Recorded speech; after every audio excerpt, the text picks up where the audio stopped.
ஹல்லேலூயா, ஹல்லேலூயா, ஹல்லேலூயா. எல்லாரும் எப்படி இருக்கீங்க? ஆண்டவர் கிருபையில் நல்லா இருக்கும். கிருபையால் நிலை நிற்கிறோம் இல்லையா? அவர் கிருபை இல்லைன்னா இன்றைக்கி நான் இங்கே இல்லை. ஹல்லேலூயா. அவர் பிள்ளையா என்னை ஆண்டவர் தூக்கி எடுத்து 19 வருஷம் இப்போ நடந்துட்டுருக்கு. 19 இயர்ஸ் ஆக போகுது. அதை ஆண்டவர் வெள்ளை உடை தரிக்க வச்சுட்டாரு. இப்போ ஆச்சரியம் பாருங்கள். இல்லை அம்மா, பாஸ்டம்மா, எவ்வளோ பெரிய ஆச்சரியம். அதாவது கலர் கலராக அங்கே சினிமாவில் நடித்து மேடை நாடகம். ஆக்சுவலாக நான் கிளாசிக்கல் டான்ஸர் நான். ஸோ எல்லா கலரும் போட்டு ஆடிருப்போம், எல்லாம் பண்ணியிருப்போம். கலைமாமணி அவார்டு எது கொடுத்தாங்கன்னா குணச்சித்திர நாடக நடிகை. எந்த கேரக்டரும் சொன்ன மாதிரி எல்லா கேரக்டரும், அம்மா பாட்டி எல்லா கேரக்டரும் பண்ணியிருக்கேன். ஸோ ஆண்டர் இந்த ஜனத்தை எனக்கென்று ஏற்படுத்தியவர்கள் என் துதியை சொல்லி வருவார்கள், எனக்கு சாட்சிகளாக இருப்பார்கள். அதுதான் ஆண்டவர் சொல்லியிருக்கிறாரு. அப்போது சினிமாவிலே அப்படி நடிச்சிட்டே இருக்கிறதுக்கு ஆண்டவர் தூக்கி எடுத்துருக்கிறாரா? இல்லை. எல்லாரும் இல்லைன்னு சொல்லுங்க. அவர் காரியமா யார் போவா? அவர் காரியமா நான் இருக்கேன்னு தான் நான் அப்பாட்ட ஒப்பு கொடுத்துருக்கேன். ஆமேன்னு சொல்லுங்க. ஏன்னா சாட்சிக்கு போகலாம். ஸ்தோத்திரிக்கிறோம் சுவாமி, நன்றி செலுத்துக்கிறோம். அப்பா அப்பா நீங்கள் தூக்கி எடுக்கலன்னு அன்னைக்கு நான் இல்லை டேடி.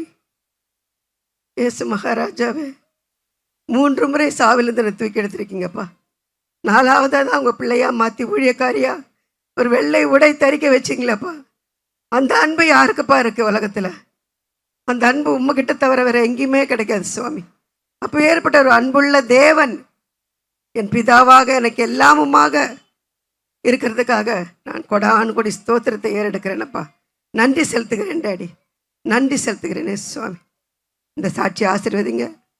நான் தாழவும் நீர் உயரவும் எனக்கு கிருபை பாராட்டுங்கப்பா. இயேசுவின் நாமத்தில் ஜெபிக்கிறேன், மகிமையும் ஜீவனுமுள்ள எங்கள் நல்ல பிதாவே, ஆமேன். நான் பிறந்தது சேலத்தில் தரிநீர குடும்பத்தில் பிறந்தவ. ஏழை குடும்பம் தான், பணக்கார குடும்பம் கிடையாது. அப்போ எங்கள் அப்பா அம்மாவுக்கு 2 குழந்தை பிறந்து இறந்துருச்சு. அதுக்கப்புறம் 2 அக்கா, 2 அண்ணன், ஒரு தங்கச்சி. எங்கள் அப்பா அம்மா எப்போவும் சண்டை போட்டே இருப்பாங்களாம். அப்போ நான் பிறந்தப்போ சண்டையில் என்னை தூக்கி போட்டாங்களாம். அப்போ தள்ளப்பட்ட கல் நான். ஆமேன்னு சொல்லுங்கள். அதான் ஆண்டவருக்கு ஒரு கல்லாக யூஸ் ஆகிட்டுருக்கேன். அதுதான் யாரெல்லாம் தள்ளப்பட்டு உட்காந்துருக்கீங்களே தெரியாது. ஸோ அவங்கெல்லாம் ஆண்டவருக்கு முக்கியமான ஆட்கள், முக்கியமான ஆத்மாக்கள். ஹல்லேலூயா. அப்போ எங்கள் அம்மாவோட அண்ணன் பெரிய மாமா குழந்தை இல்லை, அவர் தான் என்னை எடுத்து வளர்த்தாரு. நான் படித்தது என்னன்னு நினைப்பீங்கன்னு தெரியாது. 3வது வரைக்கும் தான் படிச்சிருக்கேன். அதுக்கு மேலே படிக்க வைக்க வசதி இல்லை அப்போ எங்கள் மாமாவுக்கு. அதுக்கப்புறம் தங்கச்சி பாப்பா பிறந்தவுடனே அம்மா அந்த குழந்தைய தூக்கிட்டு மெட்ராஸ்க்கு வந்துட்டாங்க. சேலத்துலேருந்து. கன்னடம், தேவங்க செட்டர், தறி நேரவங்க. ஆண்டவர் ஏற்றுக்கிறது பெரிய காரியம். ஆனால் என்னை தூக்கி எடுத்துருக்காரு பாருங்க ஆண்டவர். அதுதாங்க, தாயின் கருவில் உருவாகும் முன்னே என்னை தெரிந்து கொண்டார் என் தேவாதி தேவன். அப்போ எங்கள் அப்பா பார்க்க முடியாது. அதான் ஏசப்பா என் கூடவே இருக்கிறார். ஆமேன்னு சொல்லுங்க. நம்ம கூடவே இருக்கார். ஆமேன். ஸோ அப்போ அடம் பிடிச்சி எங்கள் அம்மாட்ட போகிறேன்னு சொல்லி அந்த குட்டி வயசில் 3வது படித்த கையோட அடம் பிடிச்சிருக்கேன். அப்போ ஒரு பாட்டி கொண்டு வந்து என்னை, எங்கள் அம்மா எங்கே இருக்காங்களோ அங்கே கொண்டு வந்து விட்டாங்க. எங்கள் அம்மா அப்போ கோடம்பாக்கத்தில் ஒரு வீட்டு வேலை செஞ்சுட்டு இருந்தாங்க. அங்கே கொண்டு போய் என்ன விட்டாங்க. நான் 10 வயசு கூட இருக்காது அந்த வீட்டுக்கு வரும்போது. அப்போ அங்கே அந்த முதலாளி எனக்கு கிளாசிக்கல் டான்ஸ் சொல்லி கொடுக்க ஆரம்பித்தார். இந்த குழந்தை நல்லா இருக்கு அப்படின்ட்டு. அந்த டான்ஸ் மாஸ்டர் மூலியமாக தான் கணேஷ் எங்களுக்கு அறிமுகம். அதான் அந்த சாந்தி கணேஷ் பேர் நான் வச்சுருக்கேன். அவர் என்னை விட ஒரு 35-40 வயசு பெரியவர். அவர் எங்களை 3 பேர் வச்சு அவர் தான் காப்பாற்றினார். ஆமேன்னு சொல்லுங்கள். அதை ஆண்டவர் ஏற்படுத்தி வச்சுருக்காரு இல்லையா? எல்லாரும் ஏற்படுத்தி வச்சுருக்காரு அந்தந்த காலத்துக்கு தேவையானதை கொடுக்கும்படிக்கு. ஸோ அவர் கொண்டு போய் வச்சு காப்பாற்றினார். அவர் தான் உலகம்னு அவர் கூட வாழ்ந்துட்டு இருந்து 81லேருந்து மேடை நாடகங்கள் நடிக்க ஆரம்பித்தேன். திரைப்படங்கள் ஒரு 60-70 படங்கள் வரைக்கும் பண்ணியிருக்கேன். சட்டத்தின் திரைப்பட விழா, கை நாட்டு, ஒரு கல்லூரியின் கதை, பிதாமகன், ஜென்டில்மேன், அழகேசன், நிறைய சொல்லிக்கிட்டே போகலாம். ஒரு வசந்த கீதம் டிஆர் படத்தில் நடிச்சிருக்கேன். கௌதமிக்கு ஃப்ரெண்டாக வக்கீலாக வருவேன். ஸோ இப்படி போயிட்டு இருந்துச்சு. அப்போ இங்கிலீஷ் டியூஷன் மட்டும் தான் வச்சு கற்றுக்கிட்டேன். அதுக்கு மேலே டைம் கிடையாது. அப்படி ஓடி உழைச்சிருக்கேன் இந்த உலக காரியங்களுக்காக. ஆமேன்னு சொல்லுங்கள். ஸோ அப்படி ஓடிட்டு இருந்தேன். அப்போது எல்லாமே இந்தி சீரியல், இந்தி படங்கள், தெலுங்கு, மலையாள படம் எல்லாமே பயங்கர பிஸின்னா அப்படி ஒரு பிஸி. மேடை நாடகங்கள் தினமும் இருக்கும். இப்படி போயிட்டு இருந்துச்சு. 4 வேலைக்காரங்க, 4 கார் இருக்கும். எந்த குறையும் இல்லை, நல்லா இருந்துச்சு. ஏன்னா அவருக்கு என்ன கணேஷ்க்கு என்னென்ன குடிப்பழக்கம் இருந்துச்சு. பெண்கள் கூட சகவாசம், நிறைய பெண்கள் கூட தொடர்பு வச்சுருப்பார். நான் சின்ன பொண்ணு, சின்ன குழந்தை, கேட்க முடியாது. அப்படியே அவர் கூட வளர்ந்துக்கிட்டு இருந்தேன். இவர் தான் உலகம்னு. ஆனால் 86ல் நான் மேடை நாடகம், டெய்லி மேடை நாடகம் இருக்கும். முடிச்சுட்டு 9 மணிக்கு வீட்டுக்கு போய் என் ரூம் மாடியில் இருக்கும். மாடியில் ஏறி போகிறேன். என் தங்கச்சியும் அவரும் பெட்ரூம்லேருந்து வெளில வந்தாங்க. அப்போது தலையெல்லாம் கலைஞ்சிருக்கு தங்கச்சிக்கு. அப்போ நான் நினச்சிட்டேன், என்னமோ தெரியல, தங்கச்சி இவரும் தப்பு பண்ணிட்டு வந்திருக்காங்க கணேஷும் அப்படின்ட்டு 86வது வருஷத்தில் செத்துடணும். நான் நம்பியிருந்தேன் இவர் தான் உலகம்னு சின்ன குழந்தையிலேருந்து என்னை ஏமாத்திட்டாரு அப்படின்ட்டு பிளேட் எடுத்து கையை கீறிக்கிட்டேன். அந்த கோடு இன்னும் கையில் இருக்குது, சாட்சிக்கு தான் ஆண்டவர் வச்சுருக்காருன்னு நினைக்கிறேன். ஸோ பிளேட் எடுத்து கையை கீறிட்டு 3 அட்டை தூக்க மாத்திரை போட்டிருக்கேன். முதல் சாவு. ஸோ ட்ரிங்க்ஸ் பிராண்டி பாட்டில் ஒரு பிராண்டி அப்படியே ராவா எடுத்து குடிச்சிருக்கேன். செத்துடணுன்ட்டு, உலகத்தில் இருக்கக்கூடாது அப்படின்ட்டு. அப்போ எங்கள் அண்ணன் பசங்க 2 பேர் நான் வளர்த்தேன். அப்போவே அந்த குழந்தைங்க மேலேனா அப்படி ஒரு பாசம் எனக்கு. அண்ணி வீட்டை விட்டு போயிட்டாங்கன்னு நான் கொண்டு வந்து அந்த குழந்தைங்களை வளர்த்தேன். அந்த குழந்தைங்க கீழே இருந்தாங்க, படுத்துக்கிட்டு இருந்தாங்க. ஸோ இத்தனையும் நான் மேலே என் ரூமில் முடிச்சிட்டேன். ட்ரிங்க்ஸு பாட்டில் குடிச்சிட்டேன். பிளேட் எடுத்து கையை கீறி 3 கோடு போட்டிருக்கேன் கையில். அப்போ 3 அட்டை தூக்க மாத்திரை போட்டாச்சு. இதெல்லாம் சாப்பிட்டுட்டு கீழே இறங்கி வந்திருக்காங்க. குழந்தைங்கள பார்த்துட்டு செத்துடலான்னு, இல்லைன்னா அன்னைக்கே போயிருக்க வேண்டிய உயிர் இது. 86வது வருஷத்தில் 2006 தான் ஆண்டவர் தூக்கி எடுத்துருக்கிறாரு. ஹல்லேலூயா. 6க்கு எவ்வளோ கனெக்ஷன் இருக்கு பாருங்க. 6 மட்டும் சாத்தானின் நம்பர் இருந்து கரெக்டாக இருக்குது. 6 86ல் தற்கொலை முயற்சி. அப்போ ஹாஸ்பிட்டலில் கொண்டு போய் சேர்த்து காப்பாற்றி விட்டாங்க.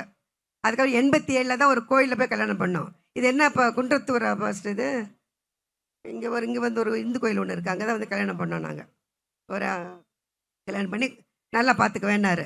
ஏன்னா என் மேலே எவ்வளோ அன்பு வச்சிருக்கா, கல்யாணம் பண்ணிக்கிறேன் ஒன்று அப்படின்னு பண்ணிக்கிட்டாரு. அதுக்கப்புறம் 87 98 வரைக்கும் அவர் கூட தான் வாழ்ந்தார். சமாதானம் இல்லாத ஒரு வாழ்க்கை தான். 4 வேலைக்காரங்க, 4 கார் எல்லாமே இருக்குது, நானும் சம்பாதிக்கிறேன். அப்போ 87 97 வரைக்கும் நான் என்ன ஒரு நல்ல காரியம் பண்ணேன்னா, இவரை நம்ப முடியாது, நம்ம சேர்த்து வச்சுக்கணும் நம்ம சம்பாதிக்கிற காசை அப்படின்னு ஒரு 100 பவுனுக்கு மேலே நகை சேர்த்தேன். இப்போ 1 பவுன் கூட சேர்க்க முடியாது. ஏன்னா அப்போ வந்து 7,000 ரூபா தான் ஒரு பவுனு, 4,000 to 7,000 அவ்வளோதான் இருந்துச்சு. ஸோ நான் சம்பாதிக்கிற காசெல்லாம் நகையிலே கொண்டு போய் போட்டு நிலத்தில் போடுவேன். இப்படியெல்லாம் சேர்த்து என்கிட்ட எல்லாம் இருந்துச்சு. 100 பவுனுக்கு நகை இருந்துச்சு. கார் எனக்குன்னு ஒரு கார் வாங்கிட்டேன். இப்படி இருந்துச்சு. அப்போ எந்த ஷூட்டிங் பண்ண அது அப்போ நாங்கள் அடையார் ஜீசஸ் கால்ஸ் கிட்ட தான் இருந்தோம். ஜீசஸ் கால்ஸ் எது பேருக்கு தெரியும்? Adyar Jesus calls. அங்கே தான் ராஜா ஆனந்தபுரத்தில் தான் இருந்தேன். அப்போது ஜீசஸ் கால்ஸ் நிறைய ஆக்ட் பண்ணி கொடுத்துருக்கேன் நான். அப்போது ஆண்டவர் என்னை தெரிந்து கொள்ளலை. அப்போ ஜெபிச்சிருக்காங்க நிறைய பேர் எழுதி வச்சு ஜெபிப்பாங்களாம் ஜீசஸ் கால்ஸில். இந்த நடிக்கிறவங்கலாம் வரணும், இந்த நடிகைகள்லாம். அப்போ என்னை எழுதி வச்சு ஜெபிச்சிருக்காங்க. நான் ரட்சிக்கப்பட்ட பிறகு அவங்க சொல்கிறாங்க அந்த இது சாட்சி ஃபஸ்ட் இதெல்லாம் இல்லை. அப்போ எழுதி வச்சு ஜெபிச்சா ஜெயம் எடுக்க முடியும். ஆமேன்னு சொல்லுங்கள். எத்தனை பேர் ஆமேன்னு சொல்கிறீங்க? நம்ம விருப்பத்தை நிறைவேற்றுவார் ஆண்டவர். அல்லேலூயா. ஸோ இப்படி போயிட்டு இருந்துச்சு. அப்போ தெரியல. அப்போ 98லேருந்து 97 வரைக்கும் அவர்கிட்ட வாழ்ந்த ஒரு சமாதானம் இல்லாத ஒரு வாழ்க்கை தான். இந்த ஷூட்டிங் போனால் அழுது விட்டு உட்காந்துருப்பேன். அவருக்கு சண்டை வரும். ஏன்னா நைட் லேட்டாக வந்து படுப்பார். எங்கே போய் சுற்றிட்டு வரீங்கன்னு கேட்பேன். இதுக்கு சண்டை வரும். இப்படி தான். அப்போ 98ல் என்ன பண்ணேன், என் ஃப்ரெண்டுக்கிட்ட என் கதையெல்லாம் சொன்னோன்னு அவள் சொன்னால் 83ல் என் கூட ஆக்ட் பண்ணவன், நீ வா சாந்தி, நான் ஒன்று வச்சு நல்லபடியாக பார்த்துக்கிறேன் அப்படின்னா. ஏன்னா நான் ராஜராஜ சோழன், அது குந்தவி நான் தான் பண்ணுவேன். ஸோ இது எல்லாமே நிறையா சரித்திர நாடகங்கள் நிறைய பண்ணியிருக்கேன். இந்த மாதிரி எல்லாம் போயிட்டு இருந்துச்சு. எனக்கு தமிழ் நல்லா பேச தெரியும், டான்ஸ் ஆடுறது, இங்கே ஹிந்தி படம் எல்லா கேரக்டர்ஸ் பண்ணதுனால இப்படி போயிட்டு இருந்துச்சு. இந்த பொருள் இந்த நகையெல்லாம் என்கிட்ட இருந்துச்சு. அப்போ என் ஃப்ரெண்டு வந்து இப்படி சொன்னாலன்ட்டு, சரி நான் உன் கூட வந்து இருக்கேன்டி, அம்மா தங்கச்சியும் கணவர்கிட்ட விட்டுறேன் கணேஷ்கிட்ட அப்படின்ட்டு அவர்கிட்ட விட்டுட்டு இவ கூட வந்துட்டேன். 99ல் கணேஷ் விட்டு பிரிகிறேன். அப்போது அவள் தான் பார்த்துக்கிட்டா. ஒரு 3 வருஷம் அவள் கூட இருந்தேன். அவள் தான் எல்லாம் பார்த்துக்குவா. லீஸுக்கு கொஞ்சம் நகை விற்று லீஸுக்கு போனேன். மாதம் வாடகை என்கிட்ட கேட்டு வாங்கினா ஏமாந்து கொடுப்பேன். அப்படி தான். ஏன்னா நடிக்கிறவங்க என்னன்னாக்கா ஒரு அன்புக்கு தான் ஏங்குவோம். எத்தனை பேர் இப்போ ஏசப்பாவோட அன்பு நம்மக்கிட்ட இருக்குது பூர்ணமாக. அப்போ வந்து அது கிடையாது இல்லை. அதான் ஆண்டவர் சொல்கிறாரு, எங்கள் அம்மாவை வந்து என் மேலே சாபம் விட்ட தாய் தான், நீ நாசமாக போய்ட்டு ஓடி சம்பாரித்து கொடுக்க மாட்டேங்கிற அப்படின்ட்டு. அப்போ தான் ஆண்டவர் சொல்கிறாரு, தாய் உன்னை மறந்தாலும் நான் உன்னை மறப்பதில்லை, இதோ உன்னை என் உள்ளங்கைகளில் வரைந்திருக்கிறேன், உன் மதில்கள் எப்பொழுதும் என் முன்னே இருக்கிறதான். அப்படி யாரால சொல்ல முடியும் அந்த வார்த்தையை இல்லை? அப்போ இப்படி போயிட்டு அவள் ஃப்ரெண்டு 3 வருஷம் அவள் கூட போயிருந்தேன். அப்போ நான் 4 பட்டு எடுத்து அவளுக்கு 2 பட்டு எடுத்து கொடுப்பேன். 2 முத்து பவளம் மணி 2 லைன் போட்டிருப்பேன். தங்கத்தை மதிக்கவே மாட்டேன். அதை ஆண்டவர் மதித்து தூக்கியிருக்கிறார். ஆமேன்னு சொல்லுங்க. தங்கத்தை கேட்கவில்லை, வைரத்தை கேட்கவில்லை, உள்ளத்தை கேட்டாரையா. ஆஸ்தியை கேட்கவில்லை, அந்தஸ்தை கேட்கவில்லை, உள்ளத்தை கேட்டாரையா. நான் தேடி போகவில்லை, என்ன தேடி வந்தாரையா. யாரு? இயேசு. நான் தேடி போகவில்லை, என்ன தேடி வந்தாரையா. எந்தன் இயேசுவே, எந்தன் இயேசுவே, எந்தன் இயேசுவே. ஸோ இப்படி போயிட்டு இருந்துச்சுங்க. அப்போது அந்த 3 வருஷத்துக்குள்ளே அவள் கொஞ்சம் என்னோட காருக்கு ஒரு 1 lakh கட்ட வேண்டியிருந்துச்சு. மாதம் மாதம் கொடுத்து கட்ட சொன்னேன். அதை கட்டாமல் அவள் ஏமாத்திருக்கா. அவள் தான் எல்லாம் பார்த்துக்குவா. பேங்க் செக்கு கையெழுத்து போட்டு கொடுப்பேன், பணம் போடுறது எடுக்கிறது எல்லாம் அவள் தான் பார்த்து, சமைச்சு போடுறது எல்லாம் பார்த்துக்குவா. என் ஃப்ரெண்டு அவளை நம்பினேன். ஸோ அவளை ஏமாத்தினான். அப்போ அந்த கார் முழுகிடுச்சு. 1 lakh கட்டாமல் ஏமாத்திருக்கேன்ட்டு. அப்போ தான் ஃப்ரெண்டை நம்பி வந்தோம். அம்மா அப்பா தங்கச்சி கணவர் யாருமே நமக்கு சரியில்லை, ஃப்ரெண்டாவது நல்லபடியாக வச்சு காப்பாற்றுவான்னு வந்தோமே, அவளும் நம்மளை இப்படி ஏமாத்திட்டாளே, இனிமேல் நம்ம எப்படி அவ கூட இருக்கிறது. அங்கேருந்து எஸ்கேப் ஆகிறேன். இப்போ 2001 98 கணேஷ் விட்டு வந்தேன். 2000 இவங்களை விட்டு எஸ்கேப் ஆகி அப்போ ஆட்டோவில் தான் வீடு தேடி சுற்றிட்டு இருக்கிறேன். கார் முழுகிடுச்சு. அப்போ ஒரு வீடு கிடச்சிது. அங்கே போய் ஒரு 1 year இருந்தேன். அதுக்கப்புறம் ஒரு சொந்த ஃப்ளாட் வாங்கலான்ட்டு கொஞ்சம் நகையை விற்றுட்டு ஒரு சொந்த ஃப்ளாட் வாங்கி இப்போ தனியாக தான் எல்லாம் பண்ணிகிட்டு இருக்கேன். ஆண்டவர் அறிஞ்சிருக்கார் இல்லை, அவர் கூட இருந்திருக்கிறார். எப்போ நான் அவரே இல்லை, அவர் தான் என்ன அறிஞ்சிருக்கிறார். அல்லேலூயா, அவர் தான் நம்மளை அறிஞ்சிருக்கிறார். ஸோ இப்படி போயிட்டு இருந்துச்சு. சொந்த ஃப்ளாட்டுக்கு போய்ட்டேன். 2002 சொந்த ஃப்ளாட்டுக்கு போயிட்டேன். Single bedroom flat. மாதம் 7,000 கட்டணும். 15 வருஷம் டியூ போட்டு வாங்கிட்டேன். கொஞ்சம் முன் பணம் கட்டிட்டு அங்கே போயிட்டேன். 2002 அங்கே போனேன். 2004 கணேஷ் இறந்துட்டார். அல்லேலூயா, 2000 கணேஷ் இறந்துட்டார். அப்போ எனக்கு குழந்தைங்களும் இல்லை, இவர் இறந்துட்டார். அப்போ இப்படி தனிமையான வாழ்க்கை, ஷூட்டிங் போகிறது வருது. அந்த ஃப்ளாட்டில் அப்படி போயிட்டு இருக்கும்போது இவர் இறந்தவொடனே இவர் எடுத்து அடக்கம் பண்ணிவிட்டு மறுபடியும் தனிமையான வாழ்க்கை போயிட்டுருக்கு. அப்போ 2006 ஆச்சு. அப்போ எல்லோரும் சொன்னாங்க, உனக்கு குழந்தைங்களெல்லாம் கணேஷ் இறந்துட்டார், இன்னொரு கல்யாணம் பண்ணிக்கோ, இல்லைன்னா மெட்ராஸில் நீ தனியாக வாழ முடியாது அப்படின்னாங்க. சரின்னு நானும் என் கதையெல்லாம் ஒருத்தர்கிட்ட சொல்லி அவரும் நானும் விரும்பி ஒரு கோயிலில் போய் கல்யாணம் பண்ணோம், இந்து கோயிலில். அவர் என்ன சொன்னார், கடைசி வரைக்கும் ஒன்று வச்சு பார்த்துக்க வேண்டார். ஆனால் கடைசி வரைக்கும் நம்ம கூட வரப்போகிறது யார்? இயேசு மட்டும்தான். ஆமென் சொல்லுங்க. ஒரு குற்றம் கூட செய்யாத ஒரே ஒரு தெய்வம், அது இயேசு மட்டும்தான், அது இயேசு மட்டும்தான். ஆமென் சொல்லுங்க எல்லாரும். ஒரு குற்றம் கூட செய்யாத தெய்வம். நான் எவ்வளவோ பண்ணியிருப்பேன். ஸோ அந்த இறந்தோடனே அடக்கம் பண்ணிவிட்டு 2006 ஆச்சு. என் கதையை ஒருத்தர் சொல்லி அவரும் நானும் ஒரு கோயிலில் போய் கல்யாணம் பண்ணுறோம். 2006 கல்யாணம் பண்ணிட்டு வந்ததை கலைமாமணி அவார்டு வாங்குறேன். ஜெயலலிதா அம்மா அப்போ சீஃப் மினிஸ்டர். அவங்க கையில் அந்த 3 பவுன் தங்க டாலர் என்கிட்ட இருந்துச்சு. என் நகையெல்லாம் இருந்துச்சு. இவர் கல்யாணம் பண்ணி ஒரு 6 மாதம் கூட அவர் கூட வாழலைங்க. அவர் கருப்பாக இருப்பார், நான் கலராக இருக்க, சந்தேகப்பட ஆரம்பித்தார் என் மேலே. அப்போது இப்படி திரும்பினா அங்கே இவனை பார்க்குறேன்னுவார், இப்படி திரும்பினா இங்கே இவனை பார்க்குறேன்னுவார். நான் ஷூட்டிங் நடிச்சிக்கிட்டு இருக்கேன். அவர் பணம் கொண்டு வந்து கொடுக்குறதில்ல, என்னோட காசுலேயே வாழ்ந்துட்டு என் படத்துலேயே வாங்கிட்டு வந்து குடிப்பார். அடிக்க ஆரம்பித்தார், சந்தேகப்பட ஆரம்பித்தார். இந்த 6 மாதத்துக்குள்ள ஒரு டார்ச்சரான வாழ்க்கை வாழ்ந்தேன். அந்த டார்ச்சர் ஒரு நடிகைக்கு வருமானு தெரியாது, அப்படி ஒரு நிலைமை வந்துச்சு. சந்தேகப்பட்டு அடித்தார். ஓகே, அது கூட பரவாயில்ல. ஒரு நாள் ஷூட்டிங் முடிச்சுட்டு நான் 9 மணிக்கு தான் வீட்டுக்கு வர முடியும். அவங்க காரில் வந்து இறங்குறேன். அப்போ ஃபுல் குடியில் இருந்தார். நீ ஷூட்டிங் முடிச்சுட்டு வரல, வேற எங்கேயும் சுற்றிட்டு வர அப்படி சந்தேகப்பட்டு அடித்து கீழே தள்ளி கத்தி எடுத்து கொலையை பண்ண வந்துட்டார். அன்னைக்கு சேர்த்தது 2வது சாவு. அன்னைக்கு செத்து இருக்கணும். ஏதோ ஒரு தைரியம் சிங்கிள் பெட்ரூமில் அவர் தள்ளி உள்ளே கதவை தப்பாக போட்டு என் ஃப்ரெண்டுக்கு ஃபோன் அடிக்கிறேன். தீபிகான்னு ஒருத்தி, அவள் ஷூட்டிங் நடிக்கிறவ. அவளை கூப்பிட்றேன்.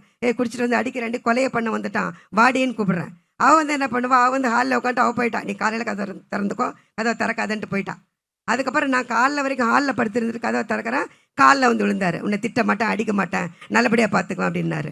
ஏன்னா அவருக்கு என்னன்னாக்கா அவர் அன்பு இல்லைங்க. ஆமேன்னு சொல்லுங்கள்.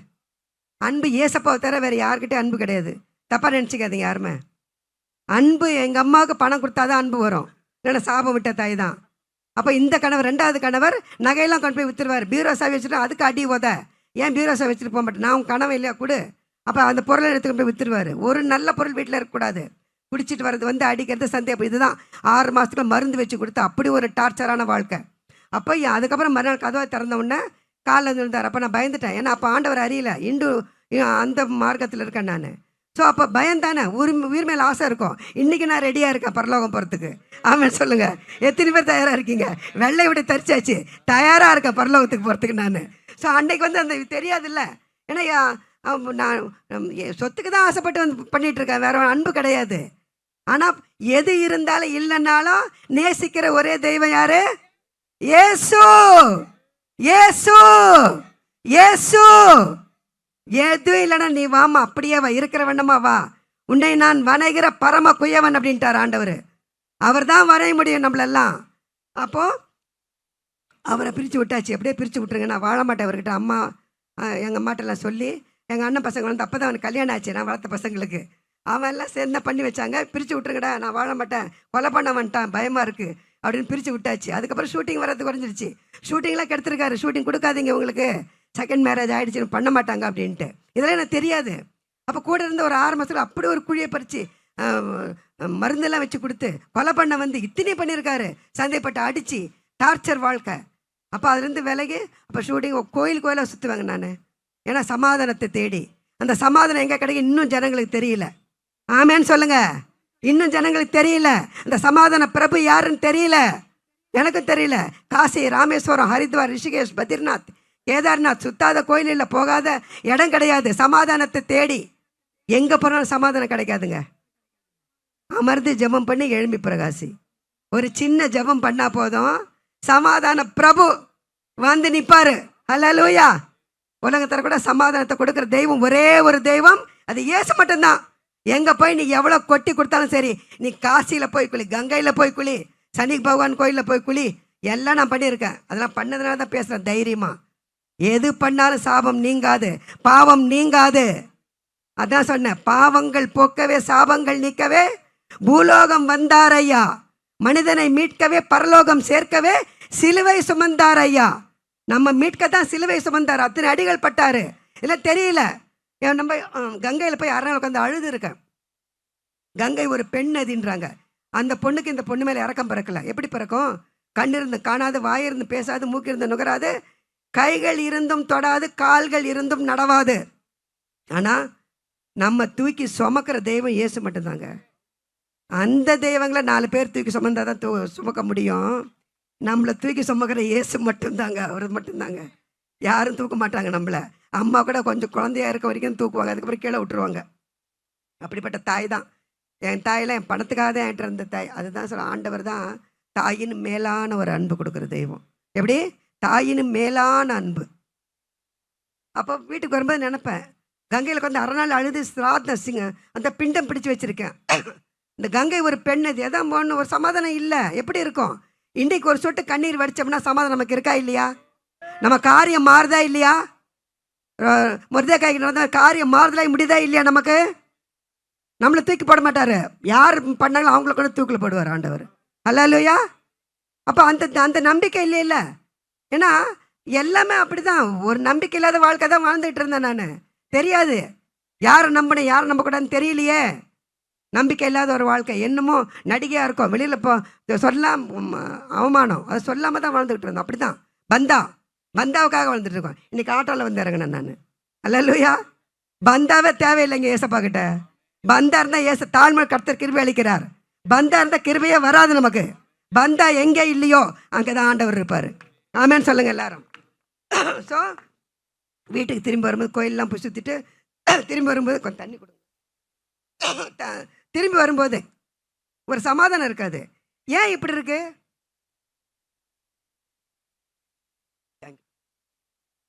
ஏன் இப்படி இருக்கு? நம்ம போய் கோயிலில் சுற்றிட்டு வந்திருக்கோமே, ஏன் சமாதானம் இல்லை? ஒரு இந்து கோயிலுக்கு போய் இப்போ ஒரு அபிஷேகம் பண்ணேன்னா ஒரு பவர் வருதான்னு பார்ப்பேன். ஆமேன்னு சொல்லுங்கள் எல்லாரும். இந்து கோயிலில் உட்காந்து ஆண்டவர் அறியாதப்போ இந்து கோயிலில் உட்காந்து இப்போ அபிஷேகம் பண்ணும்போது ஒரு பவர் வருதான்னு பார்த்துருக்கேன் நான். இவ்வளோ அபிஷேகம் பண்ணுறாங்களே, ஏன் ஒரு பவர் வரல அப்படின்ட்டு அந்த ஆவியான ஒரு பவர் அங்கே எதிர்பார்த்துருக்கேன் நான். ஆமேன்னு சொல்லுங்கள். எனக்கு புரியல அது. அப்போ இப்போ தான் புரியுது எனக்கு. என்ன இவ்வளோ அபிஷேகம் பண்ணுறாங்களே, பால் ஊற்றுறாங்க, தேனை ஊற்றுறாங்க, அத்தனையும் ஊற்றுறாங்களே, ஏன் ஒரு பவர் வரல அப்படின்ட்டு தெரியல எனக்கு. இப்போ நினச்சா ஆவியானவர் மகிமை இங்கே தான் இருக்குது. அந்த மகிமை தேவைன்னா இங்கே வரணும். எங்கே போய் உட்காந்தாலும் பவர் வராது. பவராவி எனக்குள்ளே அந்த பயாவி அணுகுவதில்லை. அன்பினாவி எனக்குள்ளே நான் அகற்றிவிட்டேன் கசப்புக்களை. வல்லமையின் ஆவியானவர் என்னுள் வந்துவிட்ட காரணத்தினால் பொல்லாத சாத்தான ஒரு சொல்லாலே விரட்டி விட்டேன். எந்த சொல்லால? இயேசு என்ற சொல்லாலே விரட்டி விட்டேன். ஆமென். ஹல்லேலூயா. அப்ப வீட்டுக்கு வந்து ஒரு சமாதானம் இல்லை. ஏன் இவ்வளோ பண்ணுறவன் ஏன் நமக்கு சமாதானம் இல்லை தெரியல. இப்படியே போச்சு. அப்போ நகையெல்லாம் வித்துட்டு அதை வாழ்வேன். ஏன்னா எப்படி வேணாலும் வாழலான்னு ஆண்டவனை தூக்கி எடுக்கல. ஆமேன்னு சொல்லுங்கள். இப்படித்தான் வாழணும்னு ஒரு குறிக்கோள் வச்சுருந்தேன். அப்போவே நல்ல கம்பெனினா நடிப்பேன், இல்லைன்னு நடிக்க மாட்டேன். ஆமேன்னு சொல்லுங்கள். அதெல்லாம் கொஞ்சம் பிரித்து எடுத்து தான் பார்ப்பேன் நான். அதனால தான் ஆண்டவனை பிரித்து எடுத்துருக்கிறாரு. இவன் கொஞ்சத்தில் உண்மையாக இருக்காப்பா, இவளை வந்து நம்ம தூக்கி எடுக்கணும். ஆமேன்னு சொல்லுங்கள். ஆமேன்னு சொல்லுங்க. ஸோ வீட்டுக்கு வந்தால் நகையெல்லாம் விற்றுட்டு கலைமாமணி டாலர் கூட விற்றேன். 100 பவுன் நகை போய், நிலம் போய், கார் போயிடுச்சு முதல்லையே. ஸோ கலைமாமணி 3 பவுன் தங்கடா அதை கூட விற்றேன். ஒரு கடையில் போய் கையெழுத்து போட்டு கொடுத்தேன். ஏன்னா என் பேர் அதில் போட்டிருக்கோம், கலைமாமணி சாந்தி கணேசன் போட்டிருக்கோம். விற்க முடியாது. லெட்ரு எழுதி கையெழுத்து போட்டு இந்த டாலரை நான் விற்கிறேன் அப்படி சொல்லிட்டு விற்று அந்த காசு வச்சு வாழ்க்கையை ஓட்டினேன். அப்புறம் எல்லா நகையும் எங்கள் ஆலையும் நிலம் 2 இடத்துல நிலம், ஸ்ரீபெருமை பள்ளிக்கிற 2 இடத்துல நிலம் போட்டு வச்சுருந்தேன். அங்கே ஒரு 1.5 கிரவுண்டு, இங்கே ஒரு 1 கிரவுண்டு. அதையும் விற்று அந்த காசை வாங்கி செலவு பண்ணியாச்சு. ஏன்னா எனக்கு கையில் நிலம் இருக்குது, நகை இருக்குது, விற்று சாப்பிடுவோம். தப்பான வாழ்க்கை போகக்கூடாது, அவ்வளோதான் ஒரே குறிக்கோள். ஆமேன்னு சொல்லுங்கள். அதுதான் ஆண்டவர் பார்த்துருக்கார். கண் நோக்கி பார்த்து கொண்டிருக்கிற தெய்வம், நல்லோர் மேலும் தீயோர் மேலும் தமது சூரியனை உதிக்க பண்ணுகிற தெய்வம். ஆமேன்னு சொல்லுங்கள். அல்லேலூயா. ஸோ எல்லாம் போச்சு. கலைமாமணி டாலர் விற்றாச்சு. வெள்ளித்தட்டு, வெள்ளி குத்துளுக்கெல்லாம் விற்று சாப்பிட்டேன். நம்ப முடியுதா? ஒரு நடிகைக்கு இப்படி ஒரு கலர் உள்ள ஒரு நடிகைக்கு அந்த நிலைமை வந்திருக்கான்ட்டு வந்தது. அதாங்க ஜீவனுள்ள சாட்சி. அதான் ஜீவனுள்ள சாட்சி. அதெல்லாம் விற்று அந்த காசு வச்சு வாழ்ந்தாச்சு. அப்புறம் பட்டுப்படவை 10,000 கொடுத்து ஒரு பட்டுப்படவை வாங்கியிருந்தேன். அதை விற்றா இந்த மாதம் 2,000 வந்தால் போதுமே. தங்க ஜரிகைன்னு சொல்லி தான் கடையில் வாங்கினேன். அது செம்பு ஜரிகையாம். சேட்டு கடையில் கொண்டு போய் அடமான வச்சுட்டு வாங்கினேன். சித்தப்பாட்டை கொடுத்து அனுப்புகிறேன். 10,000 கொடுத்து வாங்கின சித்தப்பா, ஒரு 2,000 இன்றைக்கி வாங்கிட்டு வாங்க. போய் நான் போக முடியாது. நல்லா இப்போ ஃபேமஸில் இருக்கேன். நான் 2006 நடந்த கதை ஃபேமஸில் இருக்கேன். நான் போனால் என்னடா இது வந்து சேட்டு கடையில் வந்து நிற்குதுன்னு அவமானம். நம்ம அந்த அவமானத்தை தாங்க தேவையில்லை. ஆண்டவர் எல்லாத்தையும் சுமந்துட்டார் சிலுவையில், இல்லையா? நான் அதெல்லாம் சுமந்தேன். அப்போ சித்தப்பா திருப்பி கொண்டு வந்துட்டார். செம்பு சரிகமாக வச்சுக்க மாட்டான்ட்டு. அப்போ என்ன பண்ணுறது? இந்த செப்டம்பர் 22 என்னோட பிறந்தநாள் வரும். அன்றைக்கி எல்லாரும் வேன் வச்சு கூட்டு போவேன். ஆண்டவர் அறியாதப்போ திருவக்கரை கூட்டு போய் அபிஷேகம் பண்ண வச்சு சாப்பாடு போட்டு எல்லாரும் வீட்டில் கொண்டு போய் இறக்கி விட்டு நான் வருவேன் என் காரில். ஸோ இந்த மாதிரி நான் வந்து கோயில் அப்படி அந்த மாதிரி அதான் பக்தியோட கர்த்தர் தமக்காக தெரிந்து கொள்கிறாராம். உண்மையாய் தம்மை நோக்கி கூப்பிடுகிற யாவருக்கும் கர்த்தர் சமீபமா இருக்கிறார். ஆமேன்னு சொல்லுங்க. உண்மையா கூப்பிடுங்க, ஏசப்பா வந்து நிற்பாரு. ஹல்லேலூயா. ஸோ இதெல்லாம் போச்சு. பட்டுப்படவை அடைமணம் வைக்கணும், எல்லாம் முடிஞ்சு போச்சு. அதுவும் முடிஞ்சது. இப்போ என்ன கையில் காசு இல்லை, எங்கே போய் நிற்கிறது? நான் தான் தீபாவளி பொங்கல் துணிமணி பட்டாசு ஸ்வீட் எல்லாருக்கும் எடுத்து கொடுப்பேன். ரொம்ப வருஷமாக எனக்கு அந்த பழக்கம் உண்டு. அங்கே கணேஷ்கிட்ட இருந்த வரைக்கும் வருஷம் எல்லாருக்கும் போகும். நான் போய் எங்கேயும் நிற்க மாட்டேன், எல்லோரும் கொடுத்து தான் பழக்கம். அப்போ எங்கே போய் நிற்கிறது? நம்ம எங்கே போய் நிற்க முடியும்? ஒரு நடிகை ஒன்றும் கையில் இல்லை. அப்போ விக்கிரகங்கள் இவ்வளோ பெரிய நடராசராக இருக்கும். 5 பொண்ணில் நான் பரதநாட்டிய டான்ஸருங்கிறதுனால இங்கேருந்து இவ்வளோ பெருசு. அது வெள்ளியில் தங்கத்தில் எல்லாம் வச்சுற பூஜை ரூம் அவ்வளோ பெருசாக இருக்கும். அதெல்லாம் எடுத்து போட்டு விற்கிறதுக்கு போகிறேன். சித்தப்பாட்ட கொடுத்து அனுப்புகிறேன். போய் மயிலாப்பூரில் போய் இந்த சிலையெல்லாம் விற்றுட்டு வாங்க சித்தப்பா, கையில் செலவு காசு இல்லைன்ட்டு கொண்டு போயிட்டு பஸ்ஸில் போயிட்டு அப்படி சாயங்காலம் திருப்பி கொண்டு வராரு. ஏன்னா 5 பொண்ணில் இருக்குது, திருட்டு செலவு வாங்க மாட்டாங்கன்ட்டு திருப்பி கொண்டு வந்துட்டாரு. அப்போ நான் போய் என் ஃப்ரெண்டுக்கு வந்து கூப்பிட்டு போகிறேன். அவளை வந்து கூப்பிட்டு போகிறேன். நான் ஸ்கூட்டரில், எனக்கு ஸ்கூட்டர் ஓட்ட சைக்கிள் ஓட்ட தெரியாது. சின்ன வயசுலேருந்து கார்லேயே போய் பழக்கம். அப்போ இருந்து ஆண்டவர் அப்படி தான் என்னை வச்சுருந்தார். இப்பவும் நல்லா தான் வச்சுருக்காரு. எந்த குறையும் எனக்கு இல்லை. அவர் கூடவே இருக்கிறாரு. அவர் என்னை விட்டு விலகுவதும் இல்லை, கைவிடுவதும் இல்லை. ஸோ இந்த சிலையெல்லாம் அவளை கூட்டு போய் போடுற அந்த கடைக்காரர் கேட்குறாரு, ஏன் மேடம்? ஏன்னா 5 பொண்ணெல்லாம் வச்சுருக்கேன், தங்கத்தில் வெள்ளியிலலாம் அது போட்டால் திருப்பி வாங்க முடியாது, அவ்வளோ விலை. எதுக்கு நீங்கள் விற்கிறீங்கன்னு என்ன சொல்ல முடியும்? என்கிட்ட கையில் காசு இல்லை, அதான் விற்கிறேன்னு சொல்ல முடியுமா? பொய்ய சொன்னேன். நான் ஃபாரின் போய் செட்டில் ஆக போகிறேன், அதனால சிலையெல்லாம் விற்கிறேன் அப்படி ஒரு பொய்ய சொல்லிட்டு, நமக்கு தெரிஞ்ச ஒரே ஃபாரின் அது பரலோகம் தான். அந்த வார்த்தை தான் அந்த வாயில வந்திருக்கு, தெரியல. ஏன்னா அவரோட பிள்ளையாண்டைக்கு மாதிரி இருக்குன்னா அவர் தான் சொல்லியிருக்கிறார் அந்த வார்த்தையை. ஸோ வித்துட்டு 4,500 ரூபா வந்துச்சு. 2006 கடைசியில் நடந்த கதை. ஸோ அதை வச்சு ஓட்டிகிட்டு இருக்கேன். அப்போ பெரிய மனுஷங்களுக்கு ஒருத்தர் லெட்டர் போடுறேன், இது மாதிரி ஐயா நான் சாந்தி கணேஷ். அவர் வந்து ஏன்னா ராஜராஜ சோழன் சரித்திர நாடகங்கள்லாம் பார்க்க வருவார். அதெல்லாம் சொன்னால் தெரியும் உங்களுக்கு. வந்து பார்க்க வருவார். அவ்வளோ சின்ன சின்ன குழந்தைலேருந்து எனக்கு என்ன அவருக்கு தெரியும், எனக்கு அவர் வயசானவர், என்ன அவருக்கு தெரியும். ஸோ அந்த உரிமையில் அவருக்கு ஒரு லெட்ரு போட்டேன், இது மாதிரி ஐயா நான் கஷ்டப்பட்டேன், கணேஷ் இறந்துட்டாரு, ஷூட்டிங்கும் இல்லை, கொஞ்சம் உதவி பண்ணுங்கன்னு லெட்ரு போட்டேன். அந்த லெட்ரு கம்ப்யூட்டரில் வச்சுருக்கோம் அப்படின்னு பதில் மட்டும் போட்டாங்க 2006 கடைசியில். அப்போது ஃபோனில் கூட கூப்பிட்டு விசாரிக்கல. இந்த சிலையெல்லாம் விற்ற காசு காலி ஆகிட்டே இருக்குது. 3 மாதமாக லேண்ட்லைனில் ஃபோன் அவருக்கு அப்பாயின்மெண்ட்டு கேட்குறேன். 3 மாதமாக கேட்குறேன், அப்பாயின்மெண்ட்டை கொடுக்கல. அப்போ இந்த சிலையெல்லாம் விற்ற காசு எல்லாம் காலி ஆகிடுச்சு. கடைசி பணம் 200 ரூபா தான் இருக்குது, கடைசி அமௌண்ட்டு. வேறு பணம் கிடையாது, பொருள் கிடையாது, நகை கிடையாது, ஒன்றும் கிடையாது விற்கிறதுக்கு.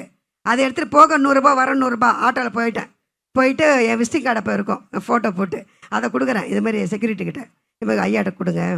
சரிம்மா, ஐயா கிளம்பும்போது நான் உங்களுக்கு சொல்கிறேன், அங்கே வெயிட் பண்ணுங்க அடுத்த தெருவில். அடுத்த தெருவில் ஒரு 1 மணி நேரம் வெயிட் பண்ணிகிட்ருக்கேன். ஒயிட் அம்பாஸ்டர் கிளம்பி போயிடுச்சு. அப்போ போய் கேட்குறேன், என்னங்க ஐயாட்ட சொல்லிங்களா நான் வந்திருக்கேன்ட்டு. இல்லைம்மா, உங்களை ஐயா போயிட்டு அப்பாயின்மெண்ட் வாங்கிட்டு வர சொல்கிறாரு, இப்போ அர்ஜென்ட்டாக கிளம்பிட்டாரு அப்படின்னு. எனக்கு ஷாக்கு. 200 ரூபாய் போக 100 ரூபா, வர 100 ரூபா காலி ஆகிடுச்சு. இவர்கிட்ட உதவின்னு வந்து கேட்டு இன்னும் நமக்கு உதவி பண்ணலையே, இப்படி நம்மளை வந்து கைவிட்டார, இனிமேல் என்ன பண்ணுவேன், என்ன எப்படி வாழ்றது மெட்ராஸில். வீட்டுக்கு போயாச்சு, கோவத்தில் வீட்டுக்கு வந்துட்டேன்.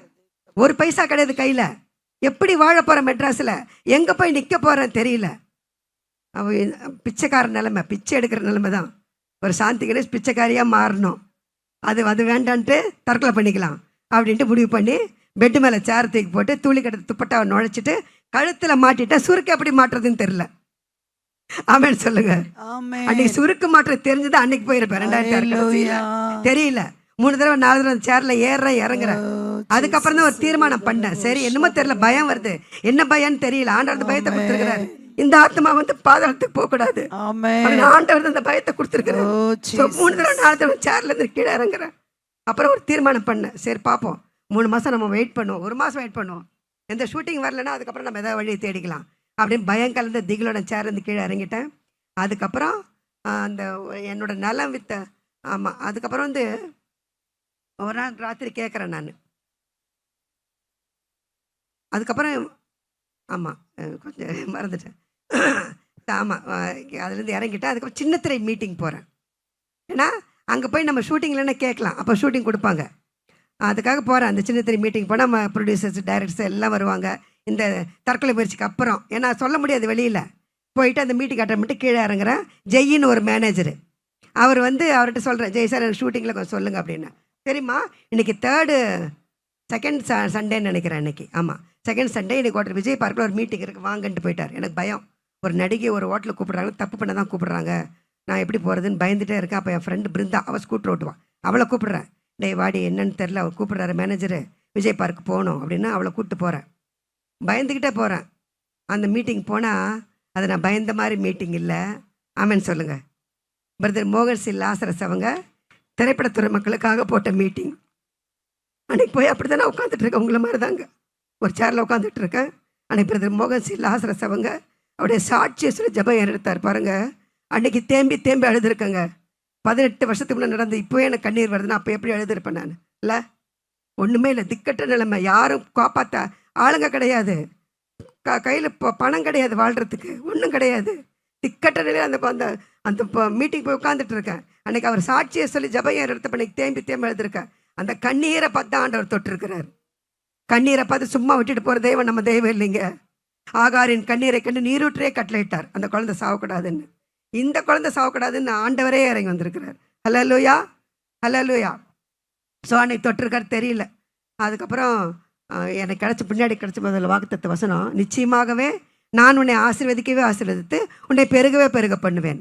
எனக்கு வசனம் தெரியாது, ஏசு யாருன்னு தெரியாது. அந்த பீச் ரோட்டில் டிவி ஸ்டேஷன் ஷூட்டிங் போவேன். அது ஏசு நேசிக்கிறாரு ஒரு எழுத்து மட்டும் இருக்கும், அதை பார்த்து கிராஸ் மட்டும் போட்டு போவேன் ஷூட்டிங் போகும்போது, டிவி ஸ்டேஷன் ரெக்கார்டிங் போகும்போது ட்ராமா. ஸோ அவ்வளோதான் தெரியும் ஏசு, அதை பற்றி தெரியாததுக்கு மேலே. அப்போ இந்த வார்த்தை எனக்கு தெரியல. சரி இந்த வார்த்தை எடுத்து வீட்டுக்கு வந்தாச்சு. வீட்டுக்கு வந்துட்டு படுத்து தூங்கிட்டு இருக்கேன். அன்றைக்கி அப்போ நான் சொல்கிறேன், நம்மளாம் இந்துக்கள் எப்படி இருக்கும் பாரு ஒரு, ஆனால் இந்துக்கள் எப்படி இருக்கும் பாருன்னு நம்ம சொன்னால் இவ்வளோ பெரிய பொட்டு வச்சுருப்பேன், கவரிங் நகையாவது போட்டுட்ருப்போம். ஏன்னா கோயிலுக்கு போனால் இல்லைன்னா யாருமே மதிக்க மாட்டாங்க. கவரிங் நகையை போட்டு போட்டால் தான் கோயிலே ஒரு பிரசாதம் வாங்க முடியும்.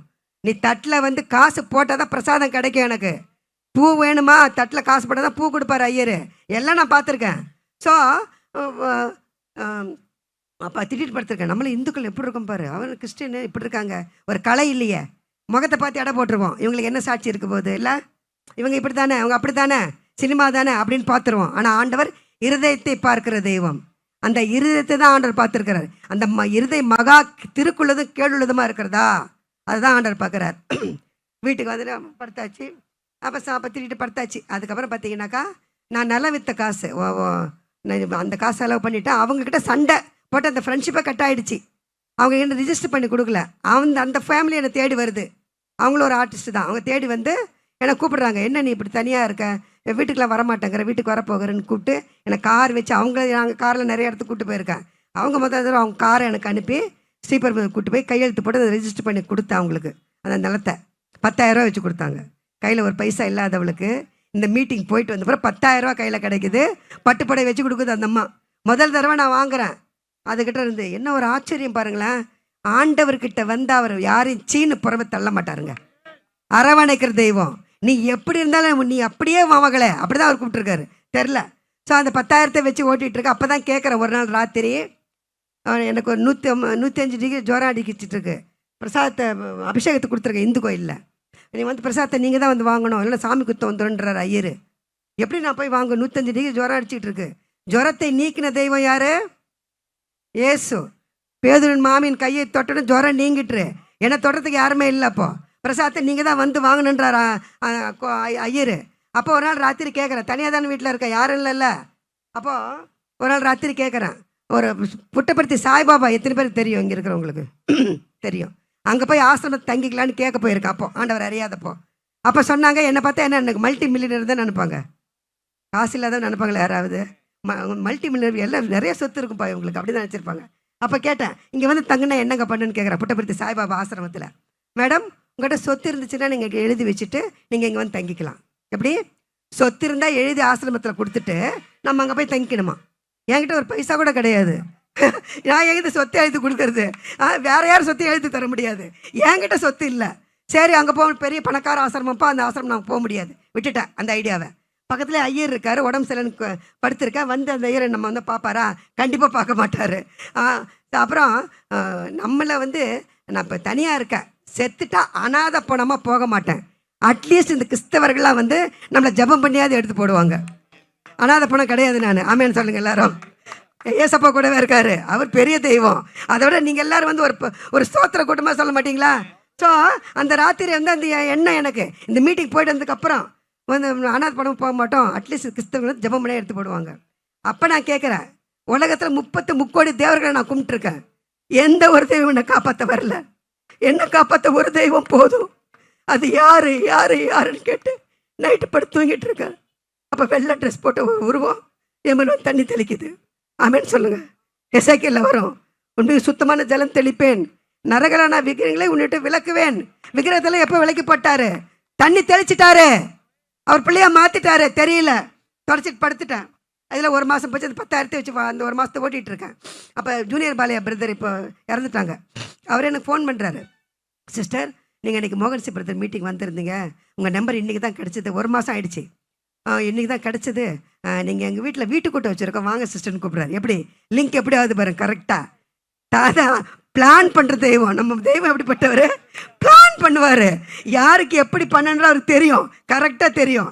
அப்போது அவர் காத்துக்கிட்டு இருக்காருங்க. அவர் என் நரகத்துக்கு எத்தனை ஆத்மாக்கள் போயிட்டுருக்கு, கண்ணீர் ரத்த கண்ணீர் வச்சு இன்னும் காத்துக்கிட்டு இருக்காரு. நரகத்துக்கு போகக்கூடாதே, பரலோகத்துக்கு வரணுமே, என்கிட்ட வரணுமே அப்படின்னு காத்துக்கிட்டு இருக்காரு ஆண்டவர். தெரியல. ஸோ அப்போ படுத்துட்டு தண்ணி தச்சு அவர் கூப்பிட்டாரு. சரி, இந்த இயேசு யாருன்னு தெரிஞ்சுக்கலாமே அப்படின்னு அந்த வீட்டுக்கூடத்துக்கு போனேன். வீட்டுக்கூடத்துக்கு போயிட்டு வீட்டுக்கூடலாம் முடிஞ்சுட்டு சாப்பாடு சாப்பிட்டேன். அன்றைக்கி மோகன்சி பிரதர் மீட்டிங் போடும்போது சாப்பாடு சாப்பிட மாட்டேன், சாப்பிடல. ஏன்னா சாத்தான் சொல்லிட்டு சாப்பிடாத, சாப்பிட்டா இயேசு உள்ளத்தில் வந்துடுவார் அப்படின்ட்டான். அவன் தானே சொல்லியிருக்கான், வேற யார் இருக்கா? நல்லது செய்ய இயேசு இருக்காரு, கெட்டது செய்ய யார் இருக்கான்? அவன் தான் இருக்கான். அது தெரியல. அப்போ இந்த மீட்டிங் போனவுடனே கரெக்டாக சாப்பிட்டுட்டேன். சாப்பிட்டோன்னே வீட்டுக்கு வந்தாச்சு. 1000 ஸ்தோத்திர பலிகள் புக் கொடுத்து படிக்க சொல்லிட்டாரு. யார்? Junior brother. வீட்டுக்கு வந்தோடனே 9:30 மணிக்கு மேலே ஆயிடுச்சு. அந்த புக்கை வச்சுட்டு படிக்கிறேன். அப்படி அழுக வருது எனக்கு. அப்போது இந்த உலக மக்களுக்காக சிலுவையில் மரித்த ஒரு தெய்வம் இருக்கா. இந்த தெய்வத்தை இத்தனை வருஷமாக நான் தெரிஞ்சுக்காம போயிட்டேனே. அன்னைக்கு எல்லாத்தையும் தூக்கி போட்டேங்க. அன்னைக்கு எல்லாத்தையும் தூக்கி போட்டேன், எல்லா தெய்வங்களையும் தூக்கி போட்டேன். அன்னைக்கு இந்த ஏசப்பாவை ஏற்றுக்க ஆரம்பித்தேன் நான். ஏன்னா தாழ்விழுதனை தூக்கி எடுத்த தெய்வம், உளையான சேடை தூக்கி எடுத்த தெய்வம் அவர். ஸோ அதுக்கப்புறம் டக்குன்னு எல்லாமே உடனே வந்துடாது. ஆனால் இந்த 18 வருஷத்தில் ஆனால் புடமிட்டு தான் என்னை இப்படி கூட நிறுத்திருக்கிறார் ஆண்டவர். எதையுமே சீன்னு திட்ட மாட்டார், நம்மளை கடிந்து கொள்ள மாட்டார், அரவணைச்சி அல்ல எல்லாரையும் கொண்டு போகிற தெய்வம் அவர். ஹல்லேலூயா. ஸோ அன்றைக்கி எடுத்து போட்டேன். அன்றைக்கி அதுக்கப்புறம் வந்து ஒரு ஏசப்பா ஃபோட்டோ மட்டும் என் ஃப்ரெண்டு கொடுத்தா, எல்லாத்தையும் தூக்கி போட்டுட்டு இது ஒன்று மட்டும் வச்சுக்கொண்டு கொடுத்தா. அதுக்கப்புறம் நான் ஜூனியர் பாலியபுரத்துக்கிட்ட சொன்னேன். அன்றைக்கே நான் முடிவு பண்ணிட்டேன், ஏசு ஒருத்தர் போதும், எனக்கு வேறு எந்த தெய்வம் வேணாம் அப்படின்ட்டு. அப்புறம் ஒரு சர்ச்சு கொண்டு போய் விடுங்கன்னு சொன்னேன் ஜூனியர் பாலியபுரத்துக்கிட்ட. வாழ்க்கை மாற்றும் சபைன்னு ஒரு சபை இருக்குது, எம்டிஏ காலனியில். அங்கே கொண்டு போய் விட்டார். 3 மாதம் சபைக்கு போக ஆரம்பித்தேன். ஜீசஸ் கால்ஸ் போய் தான் பைபிள் வாங்கி படிக்கிறேன். ஆபிரகாம் சாராள் வரைக்கும் படிச்சிருக்கேன் பாஸ்டர். அப்போ இந்த சாந்தி கணேஷ் பேர் எனக்கு வேண்டாம், வேறு பேர் வேணும் அப்படின்ட்டு அந்த ஏசப்பா போட்டோக்கிட்ட 2 பேர், ஒன்று வந்து சாராள், இன்னொன்று ஜெனிஃபர். ஜேயில் வந்தால் ஜெனிஃபர், எஸ்ல வந்தால் சாராள், இப்படி போட்டு ஏசப்பாட்ட போட்டு ஒரு 2 சீட்டு போட்டால் ஒன்று எடுக்கிறேன். சாராள் வந்துச்சு. எடுத்து வச்சுட்டு 3 மாதம் சபைக்கு போய்ட்டு ஞானசம் எடுக்கிறேன்னு சொல்லிட்டேன் பாஸ்டர்கிட்ட. அப்போ ஞானசம் எடுக்கும்போது பாஸ்டர்கிட்ட முன்னாடி கேட்குறேன், ஃபாதர் நீங்கள் எனக்கு என்ன பேர் சொல்லுவீங்க அப்படின்னா, இல்லைம்மா நான் ஜெபிப்பேன், ஏசப்பா என்ன பேர் கொடுக்குறோ அது உங்களுக்கு சொல்லுவேன் அப்படின்ட்டார். ஓகே, பிசியில் ஞானசம் எடுத்தாச்சு. எல்லாருக்கும் புது ட்ரெஸ் போட்டிருக்கேன். நானும் நிறைய பேர் எல்லோரும் வந்துட்டுருக்கேன். எல்லாருக்கும் ஒவ்வொரு பேர் சொன்னாங்க. கரெக்டாக நான் வந்து நிற்கிறேன். அந்த ஃபாதர் தான் அப்போல்லாம் ஃபாதர் சொன்னார், உங்கள் பேர் சாராள் அப்படின்னார். ஆமேன்னு சொல்லுங்கள். எவ்வளோ பெரிய காரியங்க இது. நான் 4 செவத்துக்குள்ளே போட்டு எடுத்து எனக்கு ஏசப்பாவுக்கு தான் தெரியும். அவர் பாருங்கள், அது எனக்கு அப்படி ஒரு மகிழ்ச்சி ஆகிப்போச்சு. இந்த மாதிரி ஆகிப்போச்சு என் ஃபேஸு. இவ்வளோ பிரைட் ஆகிடுச்சான். என்ன சிஸ்டர் இவ்வளோ பிரைட்டாக இருக்கீங்க, என்ன மேட்ரு அப்படின்னாங்க கூட இருந்தவங்கலாம். இல்லை நான் எடுத்த பேர் ஏசப்பா கொடுத்துருக்குறாரு. அல்லேலூயா. அதாங்க ஆண்டவர் இருதயத்தின் வேண்டுதல்கிற அருள் செய்கிற தெய்வம். அவர் இருதயத்தில் என்ன நினைக்கிறீங்களோ அவர் தெரியுங்க. உள்ளதுங்களை ஆராய்ந்து அறிவார். அப்போது அதுக்கு அந்த சாராள் பேரில் அப்படி ஒரு சந்தோஷம். இந்த பக்கம் கோடி பணம், இந்த பக்கம் ஏசப்பானா ஏசப்பா தான் எனக்கு வேணும்னு நான். கோடி பணம்லாம் வேஸ்ட்டுங்க. தெருக்கோடியில் கொண்டு போய் விட்டுருவோம். அதெல்லாம் நம்மளை தெருக்கோடியில் கொண்டு போய் விட்டுருவோம். ஆனால் கோடி கோடியாக கொடுத்தா கூட இந்த அன்பு, இந்த கிருபை, இந்த இரக்கம், இந்த எல்லா சாந்தம் எங்கேயுமே கிடைக்காதுங்க. எவ்வளோ கொட்டி கொடுத்தாலும் இந்த சாந்தி கோபம் வரும். தேவையானது கோவப்படுவேன். வில்லிக்காய் கேரக்டர் பண்ணவளுக்கு நடிப்பே வரல. அப்படி ஆண்டவர் மாற்றிட்டார் என்ன. அல்லையோ சொல்லுங்கள். அதெல்லாம் நிறைய பெரிய கதை. மணி ஆகி போச்சா பாஸ்டர்? டைம் இருக்க இன்னும் கொஞ்சம் இருக்குன்னு நினைக்கிறேன். ஸோ ஞானசம் எடுத்தாச்சு, வீட்டுக்கூட்ட வைக்க ஆரம்பித்தேன். அப்புறம் எங்கள் அம்மா என்னை கண்டாலே பிடிக்காது, தங்கச்சி தான் பிடிக்கும். அவங்கள கொண்டு வந்து சேர வச்சார் ஆண்டவர் என்கிட்ட. ஸோ அம்மா வந்து ஞானசம் எடுத்தாங்க, ஆண்டவர்கிட்ட வந்தாங்க. வீட்டுக்கூட்ட வச்சப்போ நிறைய என்னோடய கேமராமேன், என்னோடய மேக்கப் மேன், ஆர்டிஸ்ட்டு எல்லாம் நிறைய பேர் தொடப்பட வச்சார் ஆண்டவர்.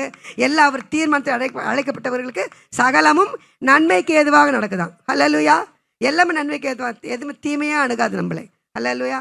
ஸோ இப்படி போயிட்டு இருந்துச்சு. அம்மா என் கூட இருந்தாங்க. அம்மா இப்போ இறந்துட்டாங்க, தனியாக தான் இருக்கேன். ஏசப்பா என் கூட இருக்கார். ஸோ இப்படி போயிட்டுருக்கு. அப்புறம் நான் ஆண்டவர் ஏற்றுட்டோடனே எனக்கு ஷூட்டிங் எடுக்க வேண்டான்னு தோணிடுச்சு. அப்போ ஷூட்டிங் ஏதோ ஒன்று வந்துச்சு, அதை விட்டுட்டேன். அப்போ என் ஃப்ரெண்டு கத்துனா, தீபிகா, ஏண்டி நீ ஷூட்டிங் இல்லைன்னு சாப்பாடுக்க கஷ்டப்பட்டுட்டு இருக்கிற, ஷூட்டிங் வந்துச்சு ஏண்டி விட்ட அப்படின்னு கேட்டான். எல்லாம் பார்த்துக்குவார் அப்படின்னேன். மேலே கையை காமிச்சு பார்த்துக்குவார் அப்படின்னேன். அப்போ வந்து டிஎஸ் ஐயா அப்போ உயிரோடு இருந்தாங்க. அவருக்கு தான் லெட்ரு போடுறேன். இது மாதிரி ஐயா என் ஃபோட்டோ வச்சு, ஐயா நான் சாந்தி கணேஷ் ரசிக்கப்பட்டிருக்கேன், எனக்கு நடிக்கணுமா வேண்டாமான்னு தெரியல, நீங்கள் தான் எனக்கு ஆலோசனையும் ஆசீர்வாதமும் தரணும் அப்படின்னு லெட்ரு போட்டேன். அந்த லெட்டரை பார்த்தோன்னே ஐயா அங்கிள் என்ன உடனே கூப்பிட்டாங்க. அவர் இறக்கிறதுக்கு முன்னாடி பார்த்தாங்க. இவ்வளோ நேரம் நான் சொன்ன கதையெல்லாம் ஒரு 10 நிமிஷத்துக்குள்ள சொல்லி முடிச்சுட்டு அப்படி உட்காந்து அழுதுருக்கேன் அவர் கையை பிடிச்சிக்கிட்டு. அப்போ அங்கிள் தான் சொன்னார், நீ உலகத்தில் தனிமையானவள் இல்லைம்மா, 2 தேவதூர்களும் கூடவே இருப்பாங்க எப்போவுமே. நீ வந்து நீ இயேசுவை தேடி போல, இயேசு தான் உன்னை தேடி வந்திருக்கிறாரு அப்படின்னாரு. அப்புறம் அவர்கிட்ட அவளை சொல்லிட்டு, நீ ஃபோன் நம்பர் கொடுத்துட்டு போம்மா, நான் ஏசப்பாட்ட கேட்குறேன், அவர் என்ன சித்தம் சொல்கிறாரோ அது உங்களுக்கு நான் லெட்டரில் போடுறேன் அப்படின்னாரு. சரின்ட்டு வீட்டுக்கு வர கிளம்பிட்டேன். வெளியில் உட்காரமா, அவர் 5 நிமிஷம் உட்கார அப்படின்னார். அவர் பார்த்தா என்னை கூப்பிட்டு போன பிரதர் வந்து என்னை கூப்பிட்டு போய் ஒரு ரூமில் கூப்பிட்டு போய் ஒரு கவர், வெள்ளை கவர் கொடுக்குறாரு. எங்களால் முடிஞ்ச சின்ன காணிக்கை அப்படின்ட்டு. எனக்கு காணிக்கை வாங்கி பழக்கல, அதை ஃபஸ்ட் டைமு. நம்ம தானே கொடுத்து பழக்கம், இவர் என்னமோ நம்ம கொடுக்குறாரு, இந்த மாதிரி நிலைமை நமக்கு வந்துருச்சே அப்படின்னு வீட்டுக்கு வர வரைக்கும் அழுதுகிட்டே போகிறேன். எங்கே அடையாறுலேருந்து சாலிகிராமம் வர்ற வரைக்கும், என் வீட்டுக்கு வர்ற வரைக்கும் அழுதுகிட்டே வரேன். அப்போ எனக்காக ஏசப்பா வேனு பாட்டு பாடிட்டே என் கூட வருது துணைக்கி. அப்போ கூட பாருங்கள், தேற்றரவாளன்றது கரெக்டுங்க. அது தேற்றரவாளன் கூடவே அனுப்பியிருக்கார் வேனை. நான் வந்து லட்சுமணத்தில் அப்படி திரும்பிடுச்சு. நான் இந்த பக்கம் திரும்பி சாலிகிராமம் என் வீட்டுக்கு வந்துட்டு ஏசப்பா ஃபோட்டோ கிட்ட வச்சுட்டு அந்த கவரை பிரித்து பார்க்குறேன். 10,000 ரூபா இருந்துச்சு. முதல் காணிக்க 10,000 காணிக்க அங்கிள் கிட்ட இருந்து. அதான் காணிக்க என்னன்னு தெரியாது, அவர் எப்படிப்பட்டவன்னு தெரியாது. ஸோ இப்படி ஆண்டவர் நடத்தின விதங்கள்லாம் அப்பேற்பட்ட விதங்கள் தான். ஆண்டவர் அதுக்கப்புறம் வந்து ஒரு ஷூட்டிங் வந்துச்சு. அங்கிள் லெட்ரு போட்டார், அம்மா ஏற்ற வேளையில் ஆண்டவர் தூக்கி எடுப்பாருமா, நீங்கள் வந்து இப்போது இருக்கிற கொஞ்சம் நடிச்சுக்கிட்டு இருங்க அப்படின்னு லெட்ரு போட்டார். அதுக்கப்புறம் ஒரு ரேடன் கம்பெனின்னு நினைக்கிறேன், K Balachander company, Radaan company 2-3 serial பண்ணேன். அதுக்கப்புறம் ஒரு மேடை நாடகத்தில் போய் நிற்கிறேன். பிரதர்ஸ் சிஸ்டர்ஸ் டைலாக் மறந்து போச்சு எனக்கு. மேடை நாடகத்தில் போய் நிற்கிறேன், ஃபுல் பிளாங்க் மைண்டு. சரித்திர நாடகம், யாரும் டைலாக் எடுத்து கொடுக்க முடியாது, மனப்பாடம் பண்ணி தான் பேசணும். நிற்கிறேன், டைலாக் மறந்து போச்சு. எவனாவது எடுத்து கொடுங்கடா அப்படின்னு நடக்கிறேன். ஒருத்தனை எடுத்து கொடுத்துக்க ஆள் இல்லை. என்னன்னு தெரியலையே, ஏன் நமக்கு டைலாக் மறந்துச்சு? அப்போ ஏசப்பாவுக்கு இது பிரியம் இல்லை அப்படின்னு அன்றைக்கி அந்த மேடை நாடகம் நடிக்கிறத விட்டேன். ஆமேன்னு சொல்லுங்கள். அப்புறம் இளவரசின்னு ஒரு சீரியல் சன் டிவியில் போயிட்டு இருந்துச்சு. எத்தனை பேர் பார்த்தீங்களா தெரில, ரேடன் இளவரசி. அதில் நடிச்சுக்கிட்டு இருக்கேன், அம்மா கேரக்டரு. பொண்ணுங்க வந்து இது மாதிரி தப்பு பண்ணிட்டு வந்து இது பண்ணாங்க, அடிங்கம்மா கோவப்படுங்கம்மான்றாங்க. கோவம் வரல எனக்கு. ஒரு வில்லியை நடிச்சவங்களுக்கு கோவம் வராமல் இருக்குமா? ஆச்சரியத்தில் ஆச்சரியம் இதெல்லாம் நிஜமாவே. அப்போ என்ன ஏசப்பா, என்ன எனக்கு கோவம் வர மாட்டேங்குது, ஏன் எனக்கு நடிக்க வர மாட்டேங்குது ஏசப்பா? எப்படி விதவிதமான கேரக்டர் பண்ணவன் நான், நடிக்க வரல, கோபம் வரல. ஏன்? ஏசப்பா உள்ளத்துல இருந்து தான் கோபம் வராது. அல்லேலூயா. எங்க இயேசு இருக்கிறாரோ அந்த பாட்டு பாடலாமா? இயேசு வந்த வீட்டில் சமாதானமே, இயேசு வந்த வீட்டில் சந்தோஷமே, இயேசு வந்த வீட்டில் சண்டை இல்லையே, இயேசு வந்த வீட்டில் சந்தோஷமே, சமாதானமே, சண்டை இல்லையே, கோபம் இல்லையே. ஆமே, கோபம் வரல. ஸோ அப்போதான் நினச்சேன், என்னன்னு தெரியலையே, ஏன் நமக்கு நடிக்க வர மாட்டேங்குது, கோபம் வர மாட்டேங்குது. ஏசப்பாட்ட கேட்டேன், அப்பா என்னன்னு தெரில. அப்போ சரிப்பா நான் இதை விட்டுறேன், நடிக்கலை, சீரியல் நடிக்கலை. எப்படி சீரியல் நடிக்கணும்னு விட்டாச்சு. அப்போ அவங்க சொல்லுமா, அம்மா கேரக்டர் நீங்கள் தான் மெயினுமா, எங்களை எப்படி முடிக்க சொல்கிறீங்க, எப்படி நாங்கள் முடிக்கிறது உங்கள் கேரக்டரை? சாகடிச்சிருங்க, என் கேரக்டரை காசியில் போய் செத்து போன மாதிரி காமிச்சிடுங்க, இதை நான் ஐடியா கொடுக்குறேன் அவங்களுக்கு, சாகடிச்சிருங்க அப்படின்னு. சரிம்மா ஒரு 3 மாதம் டைம் கொடுங்க, அவங்கள கேரக்டரை முடிச்சிடும். சரி முடிச்சிருங்க அப்படின்னு முடிச்சாச்சு. அதை சீரியல் நடிக்கிறது விட்டேன். ஸோ மேடை நாடகம் நடிக்கிறது விட்டாச்சு, சீரியல் நடிக்கிறது விட்டாச்சு. படம் மட்டும் இப்போ ஏசப்பாக்கு டிவிடி நிறைய பண்ணியிருக்கேன், ஏசப்பா ஏற்றுக்கிட்டு. அது படங்கள் எப்போ நடிக்கிறதுக்கு ஏசப்பா அப்பப்போ எப்பாவது போய் நடிச்சிக்கலான்ட்டு ஒரு பர்மிஷன் ஏசப்பாட்ட வாங்கிட்டு, அது மட்டும்தான். மற்றபடி ஆண்டவர் இத்தனை வருஷமாக ஒரு வருமானம் கிடையாது. ஆண்டவர் ஏற்றுட்ட உடனே என் ஃப்ளாட்டுக்கு நான் பைசா கட்டாமல் வாழ்ந்துக்கிட்டு இருக்கேன். ஒரு கோரிக்கை வச்சேன், அப்பா இந்த ஃப்ளாட்டில் பைசா கட்டாமல் மாதம் மாதம் கட்டுற டியூ கட்டாமல் வாழ்ந்துகிட்டு இருக்கேன்ப்பா, நீங்கள் தான் பார்த்துக்கணும் அப்படின்னு. அந்த ஃப்ளாட்டே விற்க வச்சார் ஆண்டவர். 18 lakhs கையில் கிடைக்க வச்சார். நம்ப முடியுதா? ஒரு பைசா இல்லாதவங்களுக்கு 18 லட்சம் ரூபாய்க்கு அந்த ஃப்ளாட்டை விற்க வச்சார், கடனெல்லாம் அடைக்க வச்சார். இப்போ 7 லட்சம் ரூபாயில் ஒரு ஃப்ளாட்டில் லீஸில் இருக்கேன். அதுதான் என்கிட்ட இருக்கிறது. 7 லட்சம் ரூபாய், அது கூட 7 பூர்ணம். பிகினிங் வந்து 8 தான் பிகினிங், நியூ பிகினிங். ஸோ அதில் கூட சம்பூர்ணத்தை கொண்டு வந்துட்டார் ஆண்டவர். அல்லேலூயா. ஸோ இப்படி போயிட்டு இருந்துச்சு எல்லாம். இப்போ அம்மா வந்து இறந்துட்டாங்க, இப்போ தனியாக தான் இருக்கேன். ஆண்டவர் கூடவே இருக்கிறாரு, அவர் வழி நடத்துகிறாரு, காணிக்கையில் தான் வாழ வச்சுக்கிட்டு இருக்காரு. நல்லாவே இருக்கேன் நான். எப்படி இருக்கேன்? நகை எடுக்க வச்சார், இந்த ஒயிட் ட்ரெஸ் போட வச்சுட்டாரு. நகையிலேருந்து ஒரு பாஸ்டர் சொன்னார், அம்மா ஊழியத்துக்கு போகும்போது, அம்மா நீங்கள் வந்து இப்படி போட்டு வந்தீங்கன்னா ஊழியக்காரம்மா எங்கள் பசங்கள்லாம் கேட்கும், அதனால் அப்படின்னா. சரி ஓகே பாஸ்டர், இடரில் யாருக்கும் இடரெல்லாம் இருக்கக்கூடாது நம்ம. ஸோ அன்றைக்கி நகை எடுத்தேன். கவரிங் நகை தானே, அது போட்டால் என்ன போடலைன்னா என்ன. ஆண்டவர் இருக்கிறவனுமே வான்னு கூப்பிடுறாரு. நீ நகை போட்டு வா, வைரத்தை போட்டு வா, வைடூரத்தை போட்டு வா, கோமேதத்தை போட்டு வான்னு சொல்ல ஆண்டவர். என் உண்டியில் வந்து போடு, திருப்பதிலாம் போட அப்படியே கைட்டு போட்டு வருவேன். ஒரு பவுன் மோதிரம், ஒரு பவுன் மோதிரம் கையில் போட்டிருப்பேன் பாஸ்டர். இவ்வளோ பெரிய மோதிரம் போட்டிருப்பேன், அப்படியே கைட்டு போட்டு வருவேன். ஆனால் இன்றைக்கி அந்த நிலைமை ஆண்டவர் எனக்கு கொடுத்தாருன்னா கண்டிப்பாக ஆண்டவருக்கு தான் பண்ணணும். அவர் கொடுத்தவங்க யாரும் வீண் போகிறதில்லை, வெக்கப்பட்டு போக முடியாது.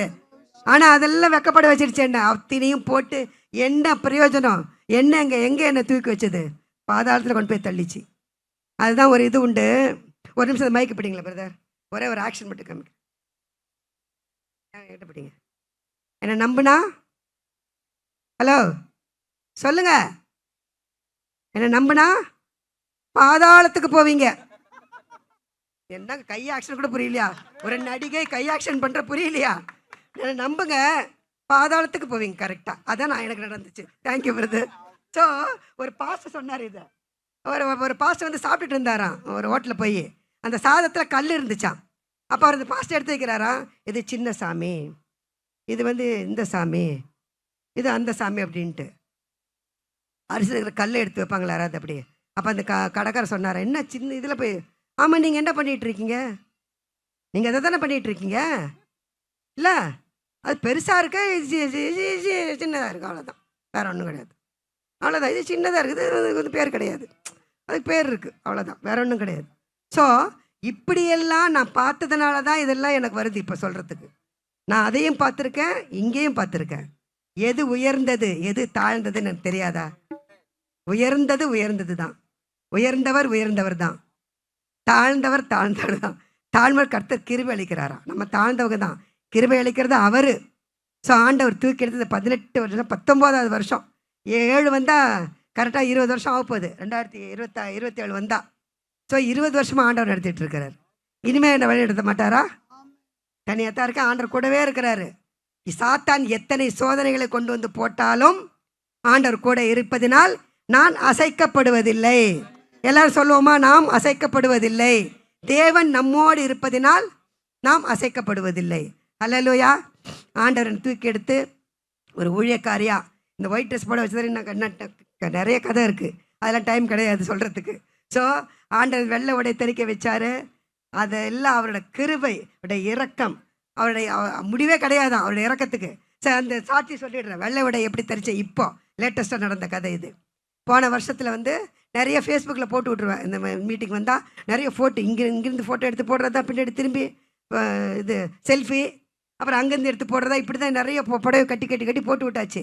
அப்பாட்ட கேட்டுட்ருக்கேன், காசு கிடையாதுல்ல, இப்போ நிறைய புடவை வாங்க காசு கிடையாது. ஸோ அப்போ எனக்கு நல்ல புடவை வேணும்ப்பா, சூப்பர் சூப்பர் பார்டரு, இந்த பார்டரில் அந்த கலரு, அந்த பார்டரில் இந்த கலர், டெய்லி பார்த்துக்கிட்டு இருக்கேன். ஒரு நாள் வந்து பெண்கள் மீட்டிங் நாளைக்கு, இன்றைக்கி மெசேஜ் எடுக்கணும். ஸோ வீட்டில் ஒரு ஒயிட் சாரி வச்சுருப்பேன் பீரோவில். பீரோவை திறந்தோடனே வெள்ளை கட்டு அப்படின்னு வருது, உள்ளது ஒயிட்டு கட்டு அப்படின்னு வருது. ரொம்ப பெண்கள் கொடுக்க போகிறேன், எப்படிப்பா நான் ஒயிட்டு கட்டுறது, நான் நல்லா இருக்கிறது நல்ல கிராண்டாக ஒரு புடவை எடுத்து கட்டு போகிறேன். ஓகே, எடுத்து வச்சாச்சு. வச்சுட்டு மெசேஜ் எடுத்துகிட்ருக்கேன். அடுத்த ரூமில் புடவை ஹேங்கரில் தொங்குது, நான் இங்கே வந்து மெசேஜ் எடுத்துகிட்ருக்கேன். அந்த சம்கி தான் என் கண்ணில் படுது, ஜிகு ஜிகு ஜிகுன்னு அந்த சம்கி ஜொலிக்கும்ல, அதை ஜொலிக்க தான் என் கண்ணில் படுது. அப்போ ஆண்டவர் சொல்கிறாரு, இன்னும் என்கிட்ட வரல அப்படின்னாரு. அப்போ எனக்கு ஷாக் ஆகிடுச்சு. அப்போ 18 வருஷமாக உங்களுக்காக தானப்போ இருக்கிறேன், எப்படிப்பா நீங்கள் இந்த வார்த்தையை எனக்கு சொல்கிறீங்க, நீங்கள் இது உங்கள் கூட தான் நான் பேசிகிட்டு இருக்கேன், உங்க கூட தான் நான் வாழ்ந்துகிட்ருக்கேன், நீங்கள் எப்படி இந்த வார்த்தையை சொல்லலாம் அப்படின்னா. ஆமாம், நீ இன்னும் இந்த உலக பிரகாரமாக காரியங்களே இருக்கியே, இன்னும் நீ என்கிட்ட வரல அப்படின்னாரு. அப்போ நான் என்னப்பா செய்யணும், நீ இனிமேல் கட்ட வேண்டியது ஒயிட்டு தான். ஆமான்னு சொல்லுங்கள். அன்னைக்கு எடுத்து போட்டேங்க, இந்த ஒயிட் சாரி கட்ட ஆரம்பித்தேன். லாஸ்ட் இயர்லேருந்து ஆமாம் 6 மாதம் 7-8 மாதம் மேலே ஆயிடுச்சு. ஆமேன்னு சொல்லுங்கள். ஸோ ஆண்டவர் தீர்மானம் பண்ணினால் அதை மாற்ற ஒருவராலும் கூடாது. அவர் நம்மை வணங்குற பரம குயவனவர். ஸோ அவர் தீர்மானத்தில் அழைக்கப்பட்டவர், சகலமும் நன்மைக்கு ஏதோ நடக்கிறதான். இது ஆரம்பத்திலே வந்து இப்போ வருது அந்த வார்த்தை. அல்லேலூயா. ஸோ ஆண்டவர் சித்தம் நிறைவேறி கொண்டிருக்கிறது என் வாழ்க்கையில், உங்கள் வாழ்க்கையில் அதே தான் நிறைவேறணும். நம் சித்தம் நிறைவேறக்கூடாது, எப்பவுமே அவர் சித்தம் மாத்திரம் நிறைவேறணும். இந்த இதுவரை நடத்தி வந்தார் ஆண்டவர், இனிமேல் வழிநடத்த வல்லவராக இருக்கிறார். எனக்கு சுகர் இருக்குது, ப்ரெஷர் இருக்குது, எல்லாத்தையும் ஆண்டவர் போக்க வல்லவராக இருக்கிறார். அவர் பரம வைத்தியர். என் தோல் வியாதி ஆண்டவர் வைத்து, தோல் வியாதி எனக்கு இருந்துச்சு, அதை மறைய வைத்தார் ஆண்டவர், மாத்திரை சாப்பிடாம. அப்பேற்பட்ட தெய்வத்துக்கு இந்த சுகர் வியாதி எல்லாம் ரொம்ப லேசான காரியம். சொல்லுவோம் எல்லாரும், லேசான காரியம் எதுவும் லேசான காரியம்,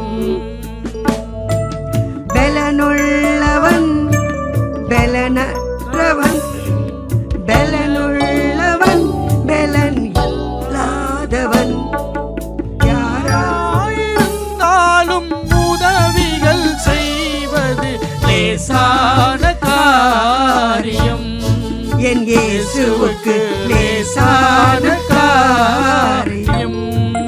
மண்ணை பிசைந்து மனிதனை படைத்தது லேசான காரியம், மண்ணை பிசைந்து மனிதனை படைத்தது லேசான காரியம், மண்ணான மனிதர்க்கு மன்னாவை அளிப்பது லேசான காரியம், என் இயேசுவுக்கு லேசான காரியம். அல்லேலூயா. அல்லேலூயா. லேசான காரியங்க அவருக்கு. வணங்குற பரமகிட்ட ஒப்பு கொடுப்போம், நம்ம வாழ்க்கையை வாழுவோம். ஆமேன். இயேசுவின் நாமத்தில் இந்த சாட்சியை முடிக்கிறேன். மகிமையும் ஜீவனும் உள்ள எங்கள் நல்ல பிதாவே. ஆமேன். அல்லேலூயா. அல்லேலூயா. அல்லேலூயா. எதுவுமே சாட்சி பிரயோஜனமா இருந்துச்சு. ஆமென். ஒரு கரகோஷம் கிடைக்காதா? அல்லேலூயா. ஒரு கைத்தட்டல் கிடையாது அங்கிருந்து? அல்லேலூயா. பாடுவோம், மகிழ்வோம், கொண்டாடுவோம், அப்பா சமூகத்தில் பாடி மகிழ்ந்து கொண்டாடுவோம். ஆமென். அல்லேலூயா. Thank you.